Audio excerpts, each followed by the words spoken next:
Hey everybody, hello and greetings from Martinsburg, Berkeley, West Virginia. Alright, the comment today that it just baffles my mind, no matter how much I try to read over and over, is from John F. He writes, "This guy kills me however he gets anything right beyond me." You know, John F., that's exactly the definition and the whole purpose and definition of God's grace. It's exactly what it is. It's God's grace, God's providence. Just like when he picked the 12 apostles were uneducated. They were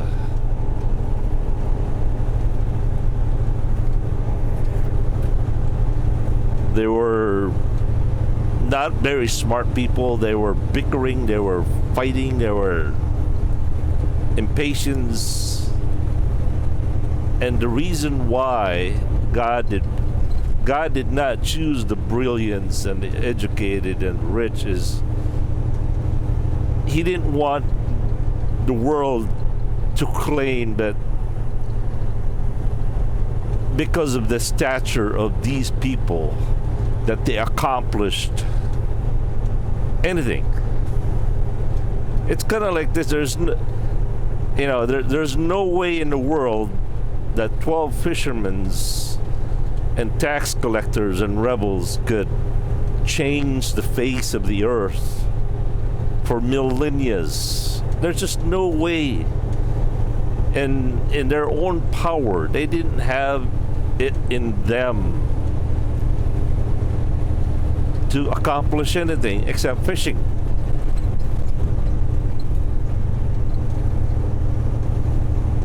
And that's just the closest thing that I could think of.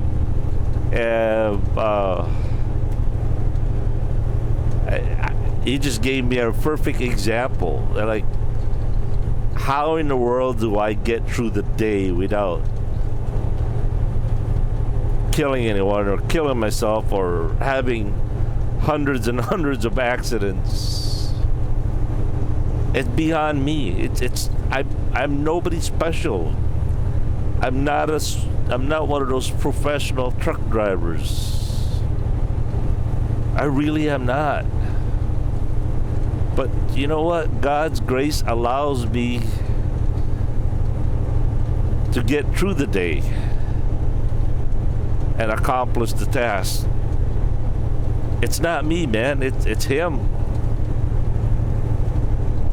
Now, I don't know if you've written this as a good thing or a bad thing, or I don't know. I can't really decide. It seems like SC4608B has probably got the right reading on your motive, I think. But I appreciate what you've written. It just gave me the opportunity to convey to you God's power.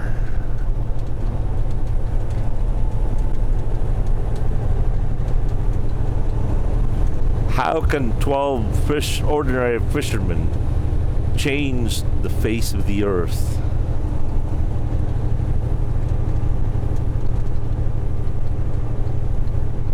If God's providence and power was not in them. When I am weak, then I am strong, because when I'm weak, that's when God shows up. It's when I empty myself, that's when God fills me up. God can't fill me up when I'm full of myself, right?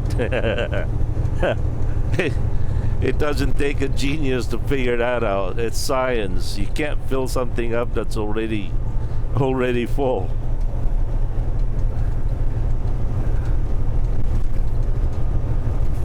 Again, I thank you for the opportunity, and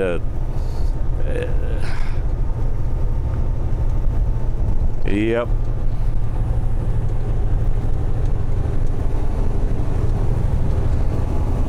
All right. What else do we got?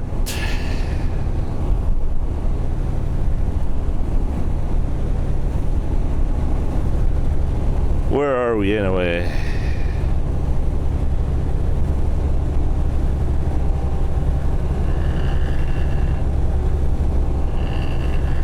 Falling Waters,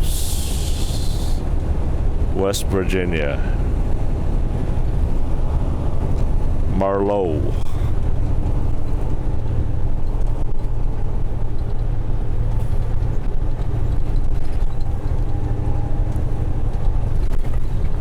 We are just, what is it? 6 miles to Interstate 70.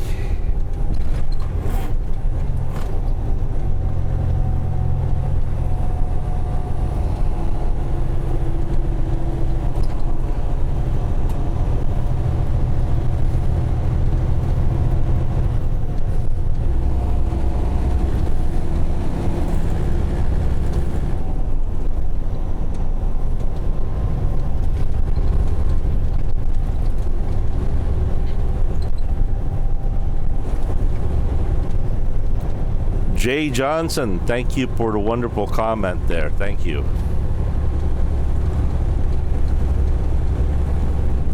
Yeah, it's, it's rare that the JBG brain strikes in a good way. Something good. But when it does, it works. Hell, I wish it would work all the time. Whew. Yeah, but then again, I'd be so full of myself, right? Uh-oh. There goes camera 1. That's the driver's side.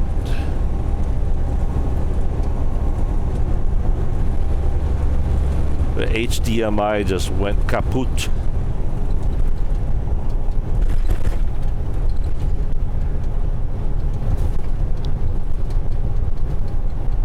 By the way, the Sony HDR AS300 has a mini HDMI port.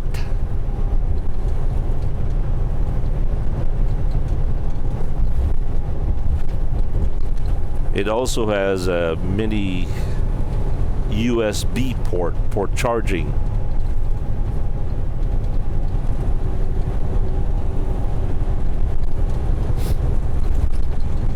Welcome to Maryland. Underneath us is the Potomac River.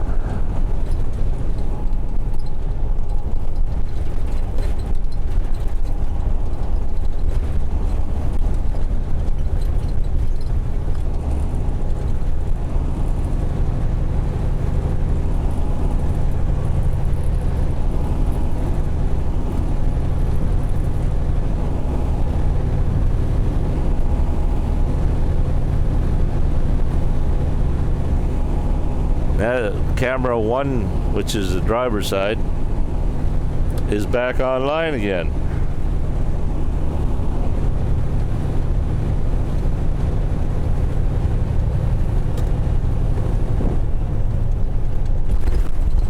Yeah, there it goes. There it goes. Oh boy.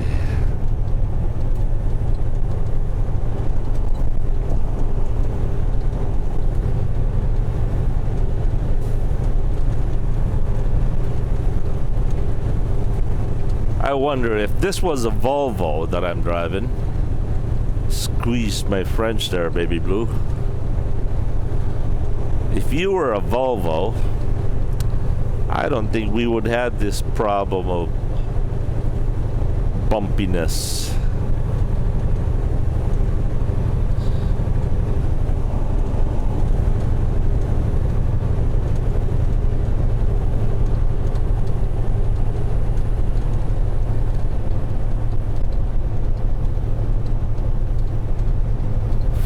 Hancock. There we go.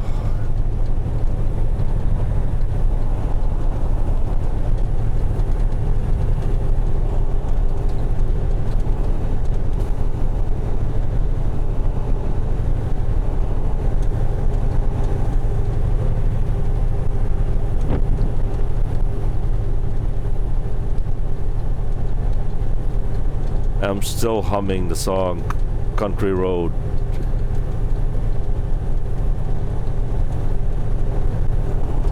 Sometimes I avoid singing that song because I can't get rid of it for days and days.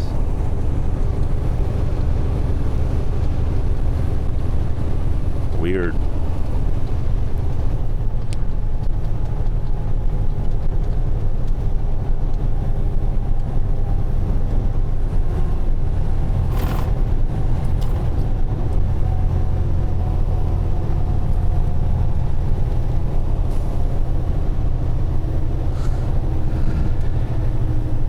Okay, one of you have been asking me what is my pet peeve, I think it is, what annoys me on the road. Alright, let's just say, just like that one there, okay? You're getting off at your exit, and there's a slow lane where you're gonna get off, you're supposed to be on a slow lane. What annoys me is when, for example, like right now, you really should be on this lane right now, right? What annoys me is when people still travel right at the very end of it. Right at the very end of it, then merge to the right. That annoys me. Because they'll slow down right there on a travel lane, affecting the people behind them. Instead of, they could have been at that right lane already, you know, and slow down. Oh, truck drivers are just as guilty as that.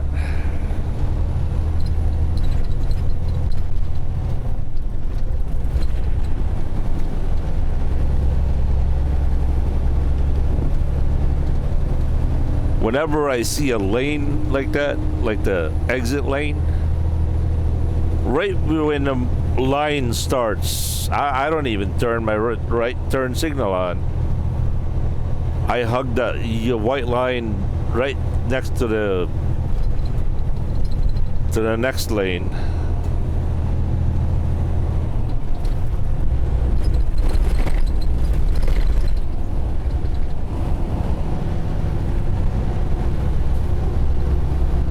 I'll show you an example. Every exit has it. Some exits are a lot longer, some are shorter.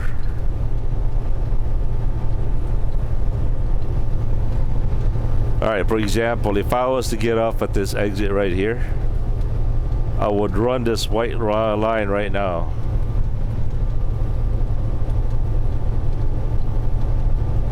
Then I would hug this, and just like that, like this, and be on the right lane.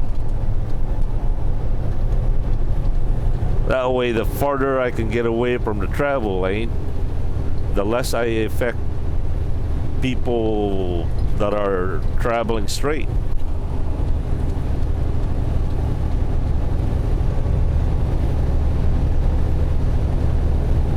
The same thing with on-ramps like this.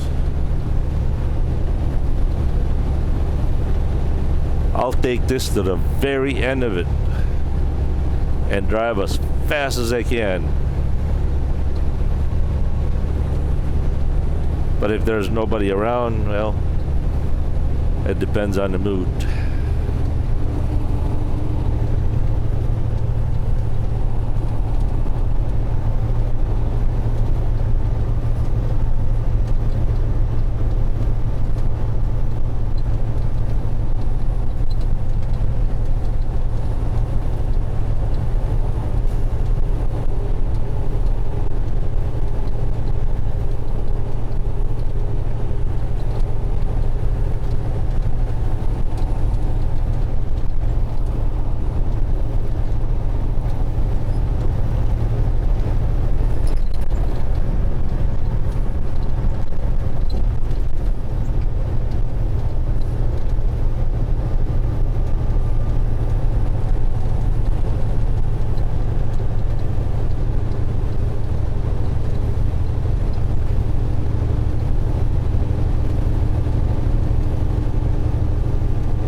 think we'll reserve some of this footage a little later.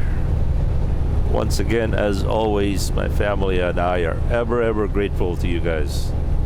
So thank you sincerely. Have a good and godly day. Johnny Be Good here. Peace.